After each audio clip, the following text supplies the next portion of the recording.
સ્વાગત છે તમારું આપણી યુટ્યુબ ચેનલ રત્નોત્તરમાં, જેમાં આપણે વાત કરીશું મોરબી જિલ્લાના બાળ સુરક્ષા એકમમાં ભરતીની જાહેરાત બહાર પાડવામાં આવેલી છે। તો ચાલો મેળવી લઈએ તેના વિશેની વિગતવાર માહિતી। તે પહેલાં હું તમને વિનંતી કરીશ કે હજી સુધી તમે આપણી યુટ્યુબ ચેનલને સબસ્ક્રાઈબ નથી કરી તો ચેનલને સબસ્ક્રાઈબ કરી લેશો, જેથી કરી અને જ્યારે પણ આપણો યુટ્યુબમાં વિડીયો અપલોડ થાય તેની સૌપ્રથમ તમને નોટિફિકેશન મળી રહે। તો ચાલો મેળવીએ વિગતવાર માહિતી। ભારત સરકાર દ્વારા બાળકોના કલ્યાણ અને પુનર્વસન માટે મિશન વાત્સલ્ય યોજના બાળ સુરક્ષા એકમ અમલીકરણ કરવામાં આવેલું છે, જે સામાજિક ન્યાય અને અધિકારિતા વિભાગ ગુજરાત રાજ્ય હેઠળ કાર્યરત છે।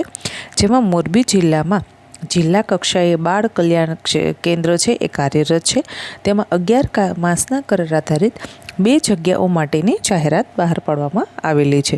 જેમાં આપણે વાત કરીએ પ્રથમ પોસ્ટની, તો પ્રોટેક્શન ઓફિસર ઇન્સ્ટ્રુમેન્ટલ કેર, તેમાં જગ્યાની સંખ્યા છે 1। માસિક પગાર તમને 27,804 રૂપિયા ચૂકવવામાં આવશે। તેમાં તમારી વય મર્યાદા છે એ 21 વર્ષથી લઈ અને 40 વર્ષ સુધીની હોવી જોઈએ। શૈક્ષણિક લાયકાતની વાત કરીએ તો પોસ્ટ ગ્રેજ્યુએટ એટલે કે MSW કરેલું હોય તે આમાં એપ્લાય કરી શકે છે।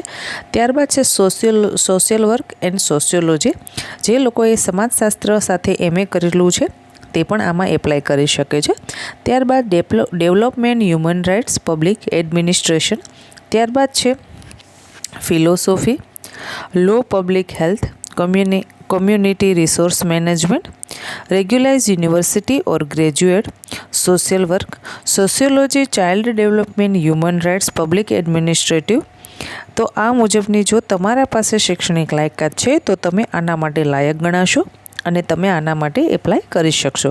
હવે તમારા પાસે 2 વર્ષનો અનુભવ હોવો જરૂરી છે। 2 વર્ષનો અનુભવ હોય તો જ તમે અરજી કરી શકો છો। તેમાં તમારા પાસે મહિલા અને બાળ વિકાસ વિભાગ અથવા સામાજિક અને ન્યાય અધિકારિતા વિભાગનો જો 2 વર્ષનો અનુભવ હોય તો તમે અરજી કરી શકો છો।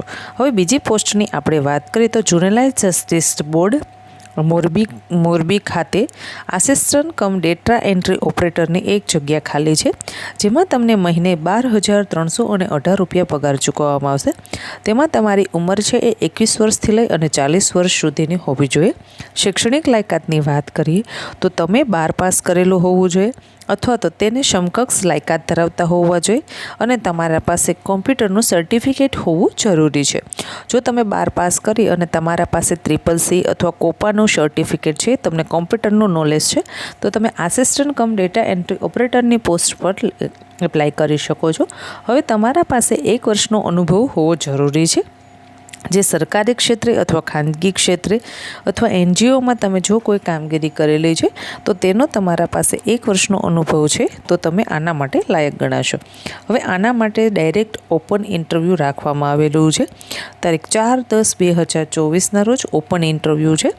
રજિસ્ટ્રેશન કરાવવા માટે સવારે તમારે 10 વાગે ઉપસ્થિત રહેવાનું રહેશે। 10 થી 11 એટલે કે 1 કલાકનો સમયગાળો આપેલો છે ઓપન ઇન્ટરવ્યૂ માટે। તો ઓપન ઇન્ટરવ્યૂમાં જવાનું એડ્રેસ નોંધી લેશો।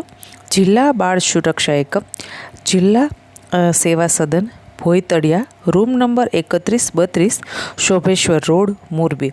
શૈક્ષણિક લાયકાતના ડોક્યુમેન્ટ છે તેને તમારે સ્વપ્રમાણિત કરી અને ઝેરોક્ષો બધી જ લઈને જવાની રહેશે। તેમાં આપણે વાત કરીએ તો ધોરણ 10મા ધોરણનું રિઝલ્ટ, 12મા ધોરણનું રિઝલ્ટ, શાળા શોળિયાનું પ્રમાણપત્ર, તમે જેમાં પણ ગ્રેજ્યુએટ થયેલા છો તે ગ્રેજ્યુએટના 6 સેમેસ્ટરના રિઝલ્ટની ઝેરોક્ષ, તમારું ડિગ્રી સર્ટિફિકેટ, તમે માસ્ટર કરેલું છે જો MA સોશિયોલોજી સાથે કરેલું છે ફોર એક્ઝામ્પલ તો તેના 4 સેમેસ્ટરની રિઝલ્ટ, તેનું ડિગ્રી સર્ટિફિકેટ, જો તમે MSW કરેલું છે તો એના પણ 4 સેમેસ્ટરના રિઝલ્ટ અને તમારું ડિગ્રી સર્ટિફિકેટ, તમારા અનુભવનું પ્રમાણપત્ર અને તમે જે પણ કંઈ કોમ્પ્યુટર જો તમે જાણો છો, કોમ્પ્યુટરનું નોલેજ હોવું જરૂરી છે। તમે CCC કે કોપા કે કાંઈ પણ કોમ્પ્યુટરનો કોર્સ કરેલો છે તો તેનું કોમ્પ્યુટરનું સર્ટિફિકેટ સાથે લઈ જવાનું રહેશે। તમારા પાસપોર્ટ સાઇઝનો ફોટો, ઓરિજિનલ પ્રમાણપત્રો સાથે લઈ જવાના છે અને જે પણ મેં ડોક્યુમેન્ટ જણાવ્યા તે બધા જ ડોક્યુમેન્ટ સ્વપ્રમાણિત કરી અને તમારે સાથે લઈ જવાના રહેશે। આ ઇન્ટરવ્યૂ આપ્યા બાદ આખરી નિર્ણય જિલ્લા પસંદગી સમિતિ મોરબીનો રહેશે. તો આશા રાખું છું તમને માહિતી પસંદ આવી હશે. જો માહિતી પસંદ આવી હોય તો વિડીયોને વધુ લોકો સુધી શેર કરો, જેથી કરી અને જે લોકો આ પોસ્ટ પર નોકરી કરવા માંગે છે તે લોકોને આપણો વિડીયો યોગ્ય સમયે મળે, તે લોકોને ઇન્ટરવ્યૂ આપે અને તે લોકોને એક રોજગારીની તક પૂરી પડી શકાય. ધન્યવાદ.